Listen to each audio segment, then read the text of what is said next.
మహిళా దినోత్సవ శుభాకాంక్షలు.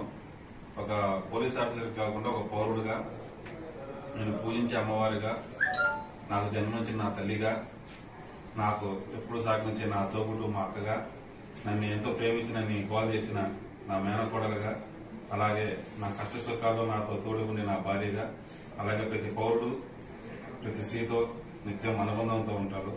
అలాగే ఎక్కడైతే స్త్రీలను గౌరవిస్తారో అక్కడ దేవతలు ఉంటారు. చిన్న పుస్తకాలు చదువుతున్నాను. అలాగే ప్రతి స్త్రీని గౌరవించే సంస్కృతి మన భారతీయుది. అలాగే ప్రతి స్త్రీ సుఖ సంతోషాలతో ఆనందంతో ఉండాలని కోరుకుంటూ మన గౌరవ ముఖ్యమంత్రి గారు ముఖ్యంగా దిశ చట్టము, దిశ యాప్స్ అని తీసుకుని వచ్చాడు. వాళ్ళలో ముఖ్యంగా సెక్రటేరియట్ జాబ్స్ ఎక్కువ క్రియేట్ చేశాడు. వాళ్ళలో గ్రామీణ సంరక్షణ కార్యదర్శులుగా ఎక్కువ ఉమెన్ సిబ్బంది ఉన్నారు. ప్రతి మండలానికి నియర్లీ 18 to 20 మెంబర్స్ ఉన్నారు. మీరు ప్రతి ఒక్క మీ దగ్గరకు వచ్చే ప్రతి ఒక్క స్త్రీ కష్టాన్ని మీ కష్టంలాగా భావించి వాళ్ళకి సరైన గైడెన్స్ సరైన మార్గదర్శకాలు ఇస్తూ మీరు ముందుకు రాని కోరుకుంటున్నాను. మరి ఒక్కసారి ప్రతి ఒక్కరికి మహిళా దినోత్సవ శుభాకాంక్షలు.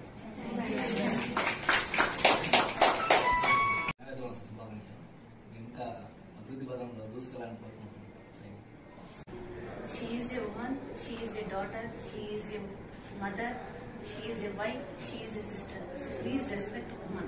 She is a god. శుభాకాంక్షలు. ముఖ్యంగా ఏంటంటే స్టేషన్కి రావాలంటే ఫస్ట్ లో మేము ఈ జాబ్ వచ్చినప్పుడు చాలా భయపడేవాళ్ళం. వచ్చేటప్పుడు కూడా అందరం వచ్చేవాళ్ళం, వెళ్ళేటప్పుడు కూడా అందరం వెళ్ళేవాళ్ళం. ఇప్పుడు ఏంటంటే ఇది మాకు పుట్టిల్ల లాగా అయిపోయింది. ఏదన్నా ఉన్నా కానీ ఎక్కడైనా ఫ్రీగా తిరిగేస్తాం. సార్ వాళ్ళు మమ్మల్ని చాలా మంచిగా చూసుకుంటారు.